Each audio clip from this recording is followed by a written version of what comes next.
Vamos gravar aqui, Marcos capítulo 16, versos 19 e 20. Os dois últimos versos deste livro. Diz assim: de fato, o Senhor Jesus, depois de lhes ter falado, foi recebido no céu e assentou-se à destra de Deus. E eles, tendo partido, pregaram em toda parte, cooperando com eles o Senhor e confirmando a palavra por meio de sinais que se seguiam. É interessante que até nos dois últimos versos, Marcos mostra aquela característica dele de ser bem sucinto, bem objetivo, e ele então resume em 2 versículos a ascensão de Cristo, algo extremamente importante.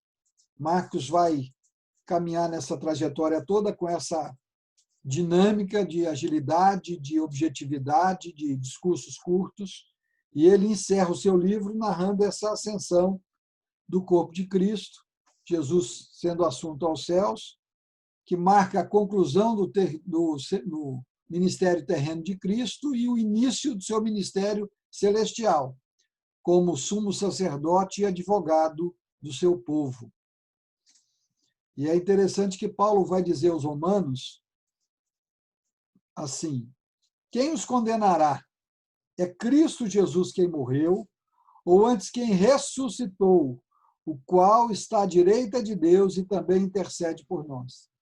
Jesus está atualmente no céu, na glória, do lado do Pai, sendo o nosso sumo sacerdote e o nosso advogado. É Ele que intercede por nós.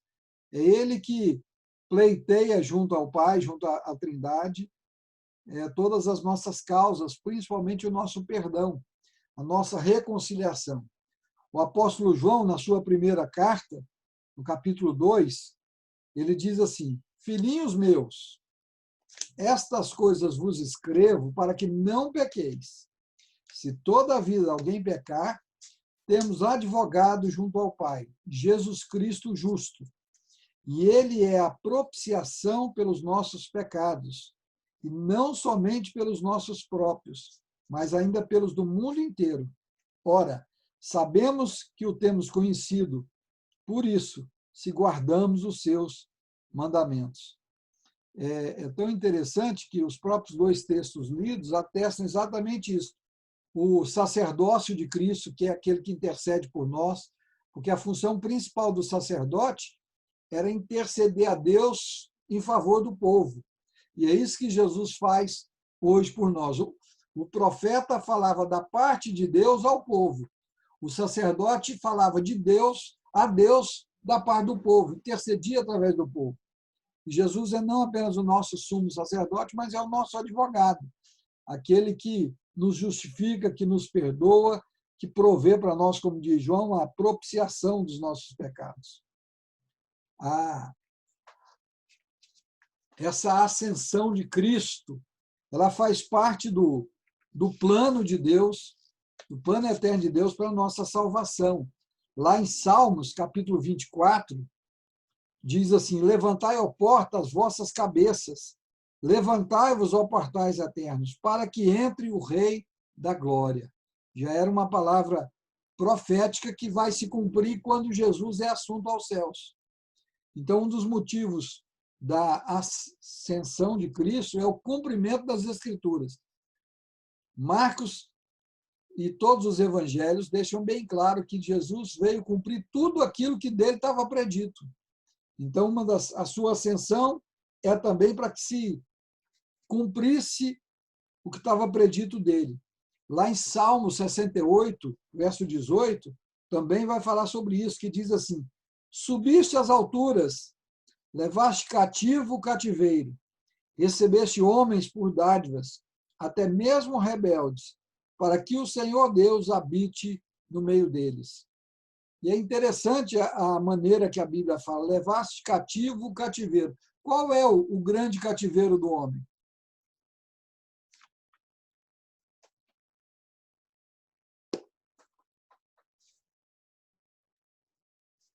Nós temos, podemos dizer, dois cativeiros que têm a mesma origem, que é o pecado e a morte. E ele levou cativo o cativeiro. Ele venceu a morte e venceu o pecado por nós. Porque a Bíblia diz que aquele que vive na prática do pecado é escravo do pecado. Então, antes de sermos reconciliados com Deus, antes de nascermos de novo, antes de termos Jesus como nosso Senhor e Salvador, antes de absorvermos o perdão dos nossos pecados em Cristo, nós estamos cativos ao pecado, consequentemente, à morte eterna. A Bíblia diz que aqueles que não estão em Cristo estão sobre a ira de Deus, sobre a condenação de Deus. E Jesus veio para vencer a morte, vencer o pecado, para nos proporcionar vida e vida eterna, vida plena e abundante. Em Efésios também vai falar que ele veio e cumpriu, que essa ascensão de Cristo cumpre o projeto de Deus. E diz assim Paulo, na carta aos Efésios, capítulo 4, versos 7 e 8. E a graça foi concedida a cada um de nós segundo a proporção do dom de Cristo. Por isso diz, quando ele subiu às alturas, levou cativo o cativeiro e concedeu dons aos homens. Novamente a mesma ideia. São etapas do plano de Deus, etapas do plano da salvação. E não era apenas Jesus vir, Jesus padecer, morrer, ressuscitar, mas ele também tinha que subir aos céus e tomar o seu lugar lá no trono. O lugar agora que é de direito não apenas por ele ser Deus, mas por ele ter conquistado por nós. O segundo motivo porque a ascensão de Jesus é importante é porque aconteceu exatamente como ele mesmo predisse. O próprio Cristo disse isso. Olha o que diz em João capítulo 6, verso 62. Que será, pois, se virdes o Filho do Homem subir para o lugar de onde primeiro estava? Jesus atesta que ele veio do céu e que voltou para lá. Ele está falando para os seus discípulos, olha, como vocês estão assustados com o que está acontecendo, e João 6 é um discurso duro de Cristo, que no final ele olha para os seus e diz, vocês também querem me abandonar?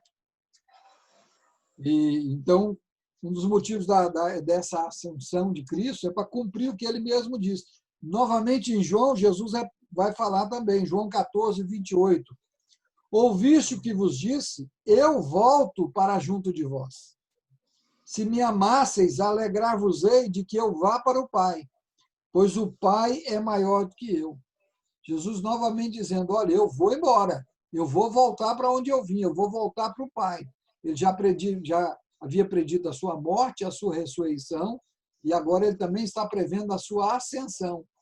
Porque tudo na vida de Cristo é de acordo com o que Deus planejou.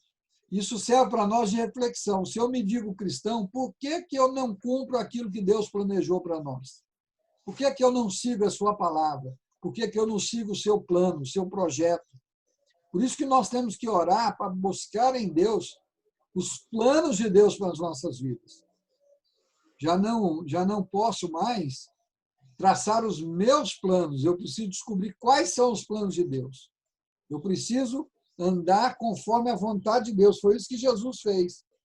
Ainda em João capítulo 16, Jesus vai dizer assim, mas agora vou para junto daquele que me enviou, e nenhum de vós me pergunta, para onde vais? João 16, 5. Ele continua argumentando com seus discípulos e dizendo, olha, eu vou embora, eu vou voltar para onde eu vim do alto, eu vou voltar para o alto, eu vou para o céu. E em João 20, ele diz assim, recomendou-lhe Jesus, não me detenhas, porque ainda não subi para meu Pai, mas vai ter com os meus irmãos e diz-lhes, subo para meu Pai, vosso Pai, para meu Deus e vosso Deus. Jesus ressurreto também afirmando a sua ascensão. A Bíblia vai afirmar que isso aconteceu 40 dias após a sua ressurreição. Ele esteve aqui, andando na terra, aparecendo para muitas pessoas. Paulo vai dizer em 1 Coríntios 15 que ele apareceu para mais de 500 pessoas, porque ele esteve aqui durante 40 dias. Em Atos, capítulo 13, capítulo 1, verso 3, diz assim, a estes também, depois de ter padecido, se apresentou vivo com muitas provas incontestáveis, aparecendo-lhes durante 40 dias e falando das coisas concernentes ao reino de Deus. Por que Jesus apareceu 40 dias?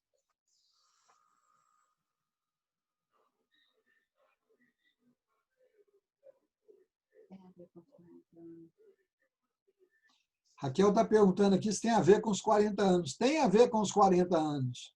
O povo peregrinou no deserto 40 anos. Jesus foi tentado 40 dias. Ele agora, depois de morto, ressurreto, ele anda por aqui 40 dias, pregando o evangelho, se mostrando e dizendo, olha, está consumada a obra. Eu agora vou para o meu Pai. Para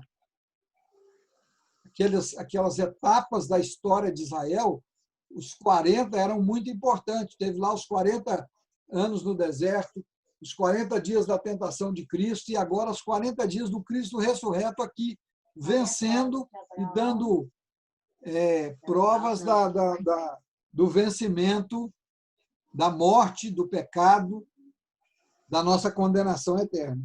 Marcos relata o seguinte, novamente o verso 19 e 20 de capítulo 16.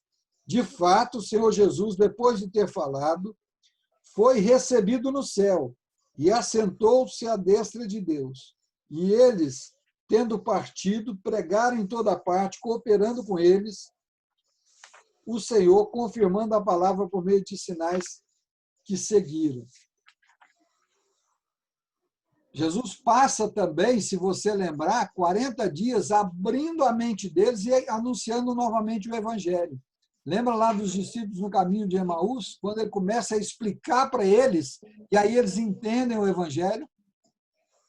O Jesus ressurreto, quando ele vai explicar de uma maneira que as pessoas já estão com a mente mais aberta para entender o Evangelho. Quando você lê a Bíblia e você lê o livro de Atos, você percebe, por exemplo, Pedro e, podemos dizer, todos os apóstolos converteram mesmo depois da ressurreição de Cristo, durante esse período de 40 dias. Aquele povo medroso que, quando Jesus foi preso, esparramou, fugiu, Pedro volta a querer pescar, você lembra disso? Depois que ele está morto, Pedro vai lá pescar e Jesus aparece na praia assando um peixe. Agora, quando ele entra, aparece em Atos, depois dos 40 dias, Jesus é assunto aos céus, agora é uma igreja corajosa, que sai para cumprir o ide de Cristo, que ele falou no próprio capítulo 16. Agora eles vão pregar o evangelho. Pedro, que era um homem medroso, que seguia Jesus de longe, que negou Jesus, agora vai pregar para uma multidão e 3.000 vidas se convertem. Então, a ascensão de Jesus é muito, muito importante para cumprir esse projeto de Deus. E nesses dois textos nós temos, pelo menos, 3 lições rapidamente. Primeira, Jesus assume o seu lugar. Com a ascensão, ele vai assumir o seu lugar, que é lá no céu, controlando todas as coisas, controlando a história, habitando na presença de Deus. Não podemos esquecer, o Senhor Jesus reina, ainda que ele não está reinando, vamos dizer assim, entre aspas, plenamente, porque ainda tem o pecado no mundo, ainda tem injustiça, ainda tem tantas coisas contrárias, mas ele controla o destino de todas as coisas, ele continua reinando. Por isso que a igreja já vive o que os teólogos chamam do o já e ainda não. Nós já vivemos o reino, mas um reino não pleno ainda, não completo ainda. Nós ainda adoecemos, nós ainda entristecemos, nós ainda enfrentamos lutas, nós ainda pecamos, mas Jesus continua controlando e sustentando as nossas vidas, nos preservando apesar de todas essas coisas, nos perdoando, nos ensinando. Nós estamos, como o povo saiu do Egito, peregrinou no deserto, para que Deus fosse moldando esse povo para estar preparado a entrar na terra, assim somos nós.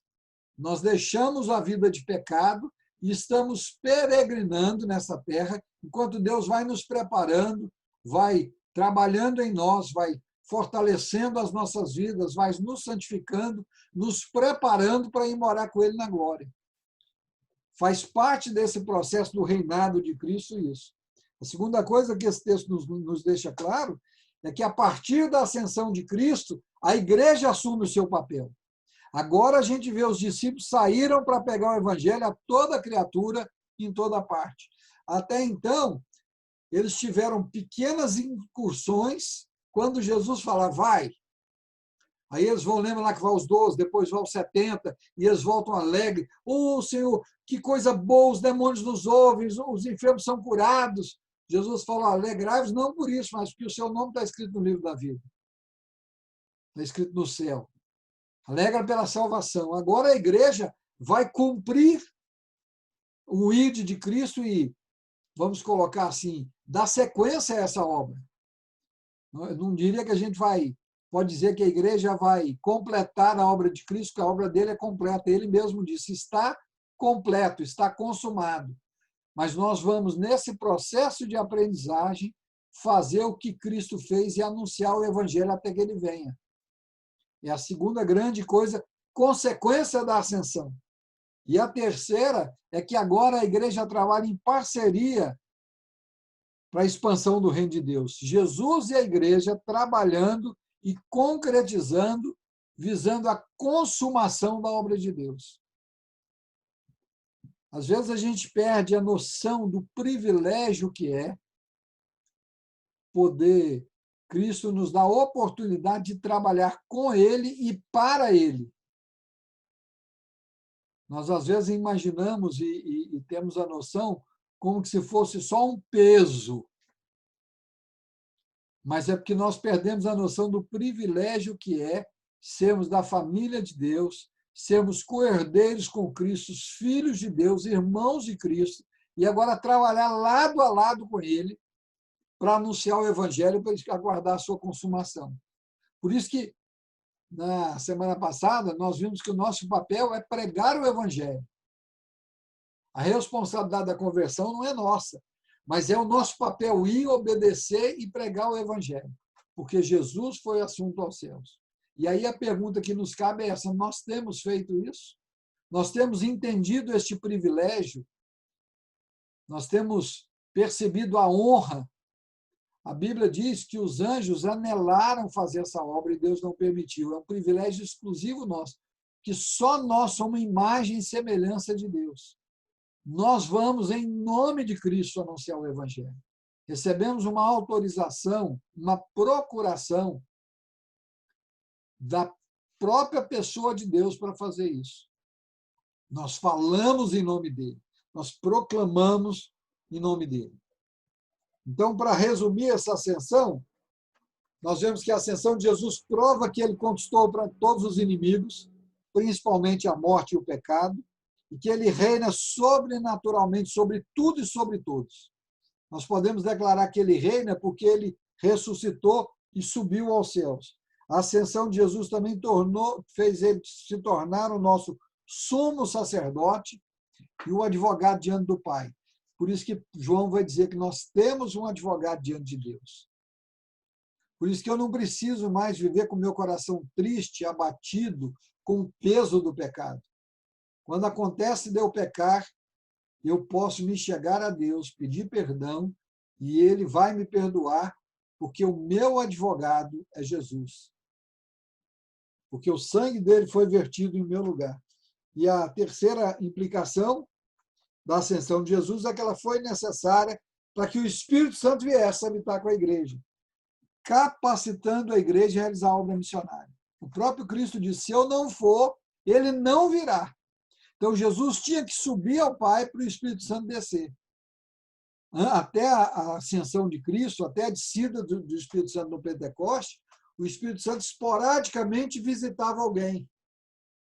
Sansão, Gideão, Moisés, Samuel, Davi, Elias. Eventualmente, hoje não, hoje ele está disponível para toda a igreja. Tanto é que o ensino bíblico é que quando eu recebo a Cristo, eu sou invadido, eu sou imergido no Espírito Santo, eu sou batizado no Espírito Santo. Por isso que Paulo vai dizer, há somente um batismo e um só Espírito, um só Pai e um só Senhor. E que aquele que não tem o Espírito de Deus não pertence a ele. Então, hoje, nós temos a presença do Espírito Santo de nós, porque Jesus foi assunto aos céus. Cumpriu cabalmente a obra de Deus. Então, nós não precisamos ter medo, nós precisamos ter vergonha, nós não precisamos... Deixa eu explicar uma coisa para vocês. Sabe qual é o problema do nosso medo e da nossa vergonha de avançar no reino de Deus? Nós temos medo do fracasso. Na verdade, esse medo do fracasso é uma incredulidade, porque o sucesso é garantido e a responsabilidade dele é de Cristo. O problema é que o sucesso, para mim, não é o sucesso de Cristo. Então, eu meço o meu sucesso pelas minhas experiências. Qual é a ideia de sucesso que a gente tem da igreja? Uma igreja grande, cheia. Será que é essa a visão de Deus? É uma igreja composta de pessoas realmente que nasceram e estão crescendo em Cristo, estão atingindo a maturidade espiritual. Não apenas número, qualidade. Adoração de qualidade. Mas as nossas avaliações são humanas, são quantitativas e não qualitativas. Mas nós podemos perder esse medo, criar a ousadia de pregar o Evangelho, de viver uma vida santa, de vencer o pecado, de lutar as nossas lutas, de ter convicção que eu posso ser o melhor cristão, eu posso ser o melhor servo, eu posso ser o melhor marido, eu posso ser o melhor evangelista, eu posso ser o melhor pastor, eu posso ser o melhor amigo, não por mim, não pelos meus méritos, mas pelos méritos de Cristo. Ele quer fazer isso em nós. Foi para isso que ele veio, morreu, ressuscitou e foi assunto aos céus, para que a obra de Deus seja completa nas nossas vidas. Com isso, nós encerramos o Evangelho de Marcos e eu quero abrir para perguntas e para vocês relembrarem alguma coisa que nós vimos ao longo desse tempo aí estudando Marcos. Perguntas?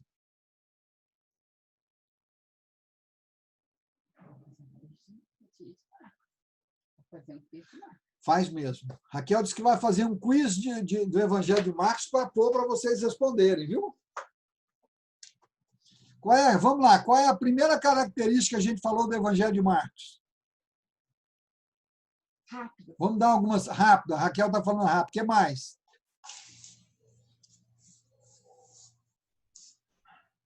Sem detalhes. É rápido. Tem muitos detalhes. Quando aparecem os detalhes, quer dizer que é importante, que a gente deve prestar atenção nele.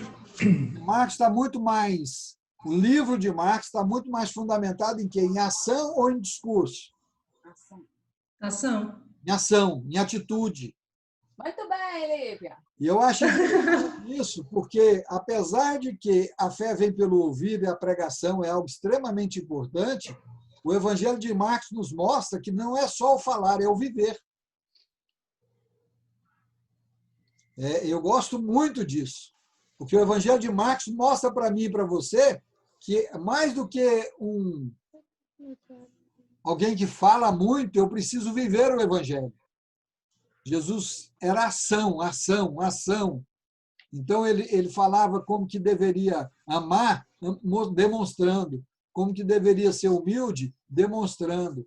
Como amar, demonstrando.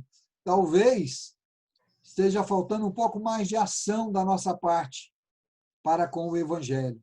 O que mais? Como é que Jesus é apresentado no Evangelho de Marcos? Muito ouvido. Hã?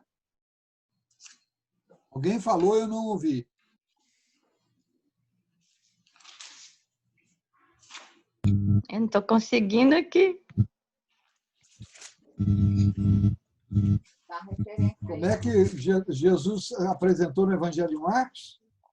Como servo, né? Servo, exatamente. Muito bem. Muito bem. Como servo.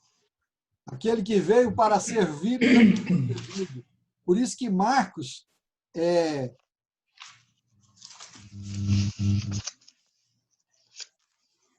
identificado com o boi, um animal de carga, que era de serviço. Jesus, no Evangelho de Marcos, foi escrito para quem? Vocês lembram? Os romanos. Os romanos, exatamente, irmã Marlene. Os romanos, e o romano dominava tudo. Então, Jesus veio para servir, para mostrar o amor de Deus. Ele é o servo sofredor, aquele que veio sofrer em nosso lugar. E essa é a dinâmica do Evangelho de Marcos. Mais alguma colocação, pergunta, alguma dúvida sobre o Evangelho de Marcos? Qual que era o Marcos mesmo? Esse? Quem era esse Marcos que escreve o Evangelho? Ele era chamado João Marcos. João Marcos. Joia, ele era parente de quem? Barnabé. Era parente do Barnabé? Quase isso. Então, deixa eu ver. Acho que ela era Ele sobrinha. aprendeu com quem? A base do evangelho dele, ele ouviu essas histórias que nem todas ele presenciou, com quem? Nós falamos isso lá no início. Foi com Paulo? Com Eu Pedro. estou jogando. Com Pedro. Ah, é Pedro. Pedro. Provavelmente ele era primo de Pedro. Ah, de Pedro. Eu pensei que era de Barnabé. Ele vai numa das viagens missionárias com Paulo, tem um desentendimento, ele resolve estar cansado, quer voltar. Paulo manda ele embora, mas lá na frente Paulo fala, me mande João Marcos, que ele é muito útil. Há uma reconciliação. E Marcos, na verdade, tem muita experiência com Pedro, e então ele relata esse evangelho com base nas experiências e nas conversas, na transmissão oral de Pedro. Mais alguma colocação? Nosso tempo está acusando, já está me avisando aqui que vai encerrar. Uma pergunta básica aqui que eu acho que nós falamos no início. Qual foi o primeiro evangelho a ser escrito? Mateus, Marcos, Lucas ou João?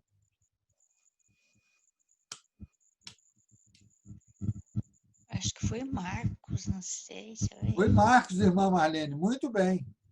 Ele é o evangelho mais curto, mas ele é o primeiro evangelho. É interessante que a maioria do texto de Mateus e de Lucas estão em Marcos. Ou seja, Marcos é a base dos outros dois evangelhos, Mateus e Lucas.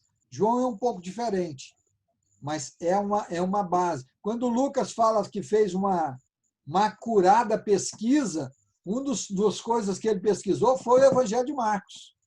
Muito do relato de Lucas, além das entrevistas, ele consultou o que tinha descrito do Evangelho de Marcos. Que bom. Mais alguma pergunta? Nós vamos orar agradecendo a Deus, então.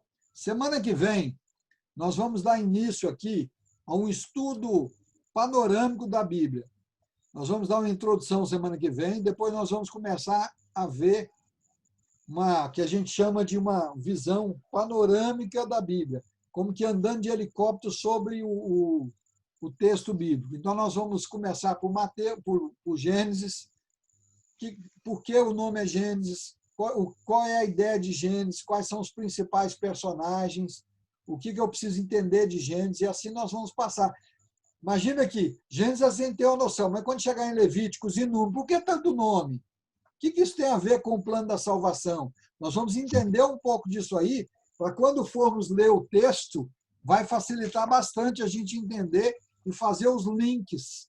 É uma coisa que eu gosto muito, acho extremamente importante, me é muito útil no ministério e nas minhas leituras bíblicas. Essa visão panorâmica, estratégica do texto bíblico. Nós vamos fazer como nós fizemos com o Marcos, toda semana um pouco, não necessariamente em uma semana eu termino Gênesis, que é um texto longo, tem coisa muito importante. Por exemplo, só a título de curiosidade, vocês vão pensando aí, quantos anos da criação até o capítulo 11 de Gênesis? Pesquisa para casa. Depois vocês vão assustar de ver o tamanho desse período. E depois do capítulo 12 ao 50, é um período pequeno em comparado aos 11 primeiros capítulos. Então, se é um período muito maior, eu preciso entender que tem muita informação que não foi passada ali de propósito. Mas muita coisa aconteceu. Por isso que a gente pergunta, mas se só tinha Adão e Eva, com quem que Abel casou? Tem algumas perguntas que a gente faz, porque a gente perde essa noção até de espaço. Então, nós vamos tentar ajudar nisso aqui.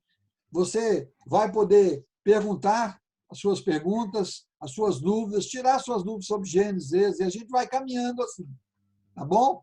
A partir da próxima quinta-feira. Vamos orar? Agradecer a Deus?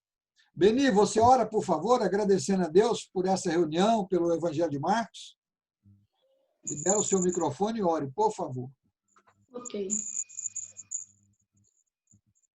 Pai, nós te louvamos por mais essa oportunidade, ó Deus, que tivemos, ó Deus, de aprender a tua palavra.